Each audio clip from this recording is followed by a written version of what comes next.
I chose the Indiana Choice Scholarship Program. So if I was presenting this to staff, the first thing I would ask is, what do you know about the Indiana Choice Scholarship Program? And I would do this through a Menti, which creates a word cloud. So you could either type in menti.com and use that code, or you could use the QR code with your phone, scan it, and it would take you straight to the question. And when it goes to the question, it looks like this. So what do you know about the Indiana Choice Scholarship Program? So you could type in a word or a short phrase. You could fill in one line, or you could do all three. It would be up to you. So I went around to my school and had some of my staff members um, do the Menti to get a little bit of a feel of what people knew. So after asking people, this is the word cloud that the Menti created, and the word that's the biggest is what was said the most. So a lot of people said nothing. They've never heard of this program. They weren't really sure what it was. Some other words that were kind of alarming to me were dangerous, killing public education. A few people knew it was vouchers, private schools, things like that. So if we take that information that not many people know much about this Indiana Choice Scholarship Program, we're going to dive into it a little bit more. So in 2011, Mitch Daniels was the governor of Indiana, and he created this program. And it was paid for by public tax dollars, and it was giving vouchers to low-income students who were attending failing public schools. And he had a cap at 7,500 students. So the thought behind this was every single public school would have a opportunity to have first access to all students, and if they weren't meeting the expectations of parents could, in low-income schools that were failing, low-income families that were in these failing public schools could apply for these vouchers, pool their kids, and send them to a private school. And in many instances, private schools in Indiana are religious schools. So when Mitch Daniels created this, he was actually quoted saying, "The voucher program won't be a very large phenomenon in Indiana." And what we've seen over the course of the last few years is that this is actually not the case, and this Indiana now has the largest voucher system in our entire country. So how has it changed? In 2013, Mike Pence was our governor. Within a few months of him being elected governor, he changed the pathways for this Indiana Choice Scholarship Program. So he added two new pathways. One, that you did not have to attend a public school, and two, it now reached middle class families. So the income cutoff was raised, so middle class families could apply for these vouchers. After 1 year of Mike Pence um, change of these pathways, the vouchers participation doubled. And it was really interesting because white vouchers went from students applying went from 46% to 60%, and the black students with these vouchers dropped from 24% to 12%. So in this graph, you can see um, the change over the course of a few years of this Indiana Choice Scholarship Program. So when Mitch Daniels first created it, the gray is all the kids who were attending a public school in Indiana um, and applied for these vouchers to get into private schools, and the green is they had never attended a public school. So it's majority of the time when Mitch Daniels was governor, it was mainly kids who had previously attended a public school that was applying. And then when these changes start coming into place, it slowly started to increase from 2014 on to where more students that were attending these vouchers had never attended a public school before. And then today, fewer than 1% of students that are applying for these vouchers are leaving failing public schools. Currently, for the 2023-2024 school year, there are 53,262 students in the program. That is 9,000 more than last school year, and an additional $70.4 million public tax dollars that were going into these vouchers, which totaled a total of $311.8 million public tax dollars going towards these vouchers. As of July 1st, they changed the student qualification for these vouchers, and it went to a family of four making $220,000. So that's actually 400 times more than the amount required for free and reduced lunch, and it's 4 times more the median household income in Indiana, which is $62,000. So now, at first, it was just for low income, then it reached middle class families. Now, the upper class families are now being eligible for this. The plan in the state of Indiana is the next 2 years, they're going to continue making changes to the Indiana Choice Scholarship Program to where nearly all students will apply. And it's predicted within those 2 years, 41,800 more students will be getting out, will be applying for these vouchers and using the vouchers to pay for their tuition, and it's going to cost the state $1.136 billion in tax dollars. So again, as it previously showed, these aren't students getting out of failing public schools. These are already students who are attending private schools who are now just getting their tuition paid for from the state, even though they were already attending these schools. So you may be asking, okay, so how does this affect students with disabilities? So first off, private schools, they can make students take admission tests. If they don't pass, they don't get in. Private schools can also reject students who have behavior issues, which again would be a lot of our special needs students, students with autism, students with the ED label, and students whose parents decide to place them in a private school do not have rights to special ed services. So the Individuals with Disability Education Act, IDEA, requires districts to provide FAPE, free and appropriate public education, but only to the students who are attending public schools. So private schools don't have to provide those same services that students would get in a public school. Private schools also don't have to follow IEPs. They have their own um, individualized plan that they follow. It's called an individualized service plan.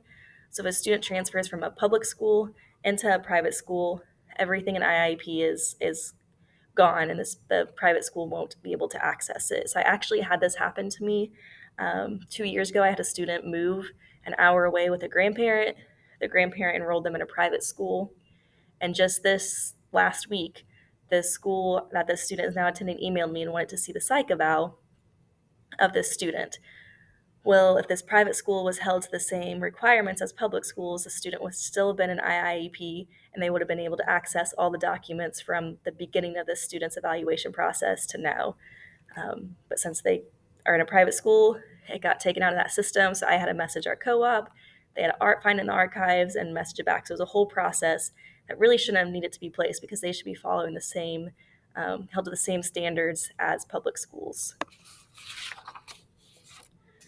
Private schools also are exempt from the Americans with Disabilities Act, or ADA.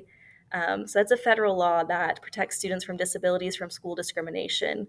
But private religious schools do not have to follow ADA.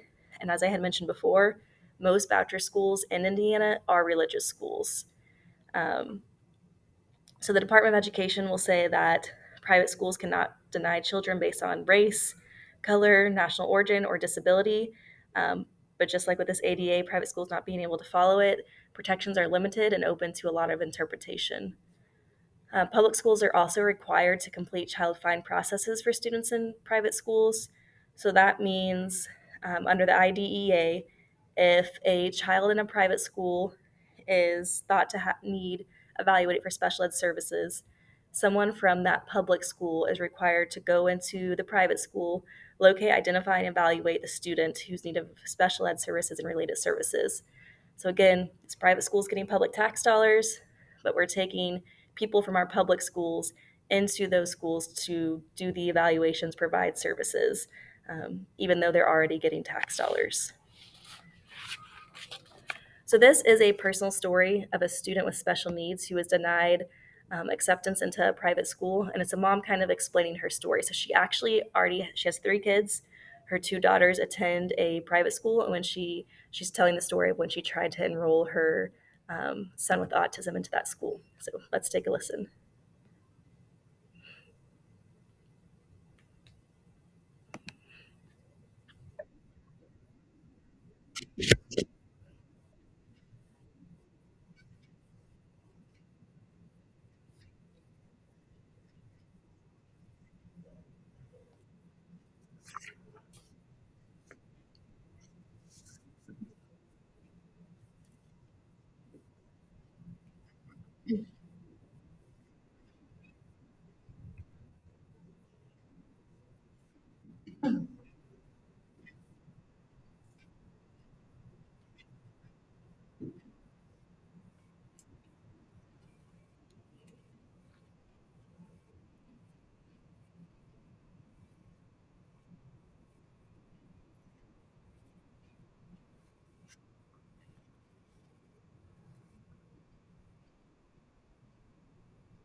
So when I listened to that story, it really resonated with me because I can't imagine two of my kids being accepted into this private school that's part of my church, and I feel like it's a great school. But when I try to enroll my son who has special needs, they tell me, nope, sorry, he has to go to a different school.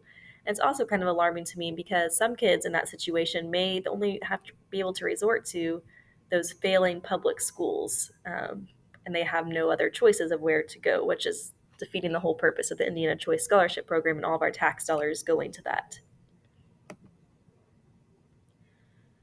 Okay, so this is a little bit of a breakdown of two private schools. So Roncalli High School is a Catholic school around Indy, and it receives the most public tax dollars out of any school in Indiana. And Heritage Christian Schools is the second um, school that receives the most money. So Roncalli receives $4.2 million a year in tax dollars to pay for these vouchers, and Heritage Christian receives $3.7 million a year.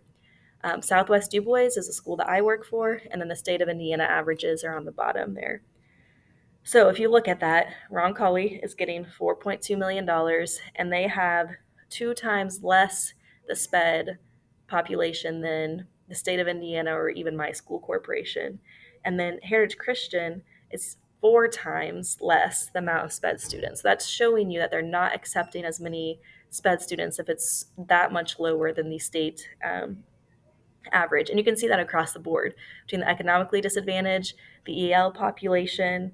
Um, they're not accepting a huge diversity of students into their school. And public school advocates worry that the scholarship money is going to these religious schools that are short on money and taking away from struggling public schools that really need these resources. Like I said, I teach in Southwest Du Bois, and our numbers are pretty high for special ed, especially our EL. Our EL is like three times more than the Indiana State average, and we don't have the resources as far as SPED goes. We currently have one behavior consultant, and she's in charge of all four schools in my district and two other schools in two other districts. So she has six schools that she's trying to go to. As far as paraprofessionals to help us, we can't find them. Our school district can't afford to pay them um, a decent wage, so a lot of them don't come work with us because they're not making money. Um, we also don't have a social worker at our school, so we see lots of behavior issues, and we don't have the resources to help these students. Many private schools will try to argue that public schools are better equipped to work with kids with special needs because they receive extra money. While that may be true, it still isn't enough money to meet the needs of all these students and have resources to meet the all needs of all these students if you look at the percent of how many students are in our school.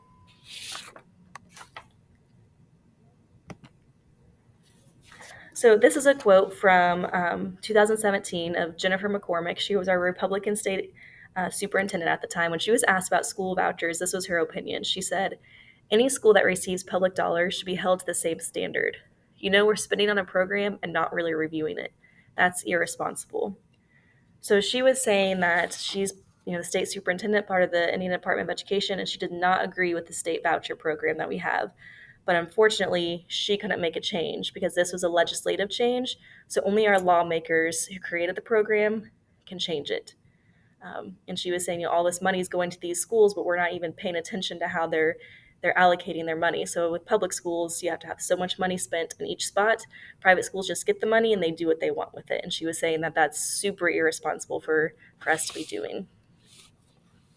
So what changes need to be made? Private schools should have to follow a standard IIEP format, just like everyone else in the state. They should have to accept students of all ability levels. A lot of times private schools will accept your students with the least restrictive environment of 50, meaning they spend majority of their day in the gen ed classroom, and they don't accept those challenging students, the students that are the 51s, 52s, who spend a lot of time in the resource room, who usually have the behavior issues or more learning needs. And they should provide the same resources and accommodations as a public school is required to provide if they're going to get all these tax dollars. Just Roncalli and Heritage Christian alone in Indiana are getting $7 million. That money could be going into public schools to help those resources.